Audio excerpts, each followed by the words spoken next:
Well, welcome back. Russell, thank you very much for that message that you brought to us from the Word of God. I have to say, personally, I particularly appreciated the way in which you brought together into conversation with each other the need for self-awareness and self-reflection, particularly to do with our sin, the ways in which we sin and the reasons why we sin, alongside the need to not just be aware of grace, but to actually taking on board grace on and having it actually just kind of inhale it so it fills us up. Because it seems to me that you need both to have either. If you aren't aware of the ways in which you sin and why you sin, you'll never really turn to God for His grace in the areas where you actually need it. You'll actually turn to His need in all the areas where you don't particularly need it, and you'll pass over the areas where particularly you need to be rescued from yourself. Yeah, it's amazing how blind we can be to our own sin. Correct. And it can work both ways. There's the person who's indifferent, Yes. and everyone's looking at why don't they see what's going on here. But equally, it's the person who hears the slightest word of the gospel and their conscience is heavy. Yes. And they probably walked out of this sermon now and they're feeling guilty And condemned. and they need the gospel. Correct. They need to be reminded that we're forgiven by what Jesus has done, and the call to godliness, it's an invitation that God's working in us and is certain to reach its destination. Yep. And not a thing to be fearful and guilt-ridden by. And then there'll be others who will have tuned out everything about your call to godliness and to planning for it, will go, no, I'm right, mate, and will just take on board the statement of God's love. Yeah. Yeah, and so there's kind of a need for both. Yeah. But you can only do it if you not just know about the grace of God, but you've actually allowed it to sink in deep into your bones, because it's a deeply threatening thing to come into contact with the shabbiness of your own soul. Yeah. To be aware that in some ways you're just disgusted with yourself is a deeply confronting thing. And it's only a recognition of God's kindness to you that is there independent of your performance that kind of creates that framework within which you can actually take your own sin seriously. Yeah. And so the way in which you link the two together, I think, is particularly helpful. So I think the question for me arising out of the talk this morning, it felt to me as though you kind of almost set up two axes on which we could think about being godly, each of which had two possible poles. There was kind of those of us who are finding it more busy and more stressful.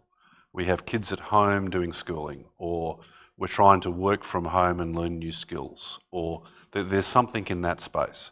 We're finding ourselves in some ways actually ironically busier than we were under normal patterns. And there's another set of us for whom the challenge is, I'm so bored with Netflix. What on earth do I do to meaningfully spend my time? I just have too much time on my hand and I can't profitably do things with life at the moment. Yep. Those are two quite different challenges for godliness. Yeah. And then the other one, it seemed, was lurking in the background.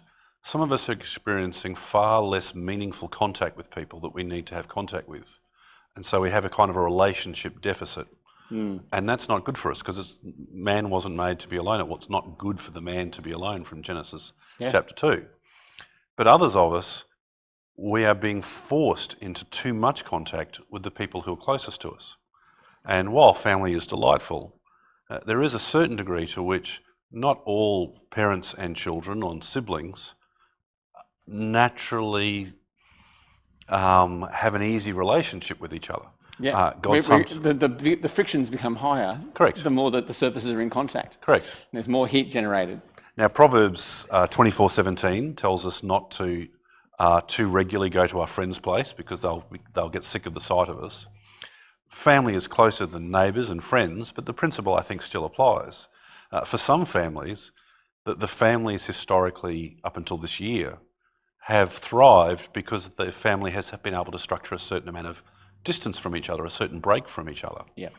And so those are two other axes, it seems. Yeah. So have you got thoughts either for the stressed or the underutilised or the relationally deficit, Yeah. or the kind of we're cooped up together too much? Yeah. So I think where stress is happening in my life, that's a time when my emotional intelligence is most important.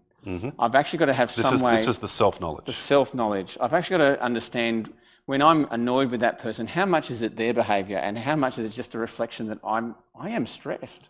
Yep. And so being able to articulate that, being able to put words around it, I think really helps me because then I can say, okay, and also when I can articulate for someone else. If I recognise they're stressed, Yep.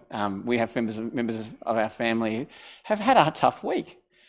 Computers that weren't doing the things they should be doing at school. And a lot of frustration generated. Being able to say, okay, well, that's not even if they're talking to me in an agitated tone, that's not about me.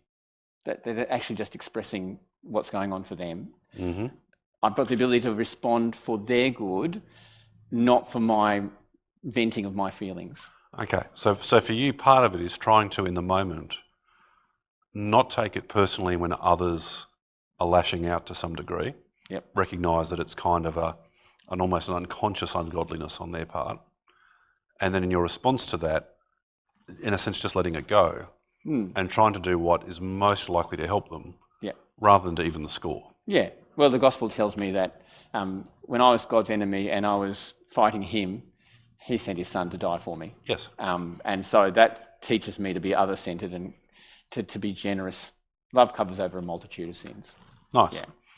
What about for the person who then isn't experiencing stress, but this weird thing where the stress they're experiencing is that they're radically understressed? Yeah, yeah. And I find that tough. I think one of the things is finding routines. Mm-hmm. So imposing an order. That's right, upon the chaos. We want to find that pursuit of godliness in this space. Just because there's no structure here doesn't mean there's nothing worthwhile to do. Mm-hmm. It can be very hard to find, and so I say that gently. Yes. But I think, it starts with just finding that level of self-control that I'm going to build a routine into my life. And then I'm going to set aside time to do the proactive good thing, whether it's just calling up people or whatever. Yep. It is a great space in your life to memorise the Bible. It is. To read the Bible, to listen to podcasts. Yep. Even to start hobbies or something that you otherwise don't have time for. It's a constructive space, yes. but turning it from a negative to a constructive space. Yep. Easy to say, hard to do. Yeah, yep. And that's where a certain amount of self-control comes in. Totally, yeah. In terms of the relational angle, for those who are either relationally deprived or those who are getting too much of certain relationships that they just can't create space in, where would you think there? I think at that point, you need to be able to articulate that and make the alterations you need to. There's not a wrongness to... So I know in our family there's times when we just need to go for a walk just to create some sort of space. Yep. We have got these wonderful provisions. If there aren't enough people in my life, we can go and visit someone in an appropriate way. Yes. And so the lockdown make those connections if you're feeling the absence. For those of us who have got health risks to do with COVID-19 are less able to. That's it. But for many of us, there are provisions made for us to get the people contact that we need as long as we do it carefully. Yeah. Yep. Yeah. I think it's building my world to be about more than just me. Yes. That'd be the other thing I'd say. And so that pushes me out to see the needs of others, but then also recognising when I need to make a request to step out of this space. If I'm a more reclusive person, I need that to be good for other people. That's an appropriate thing to say. Yeah, I think the way in which you've articulated it in the sermon, as I reflected upon what Jenny and I have done over the last couple of weeks, I think we have done, in a sense, both of what you've kind of been talking about in this conversation.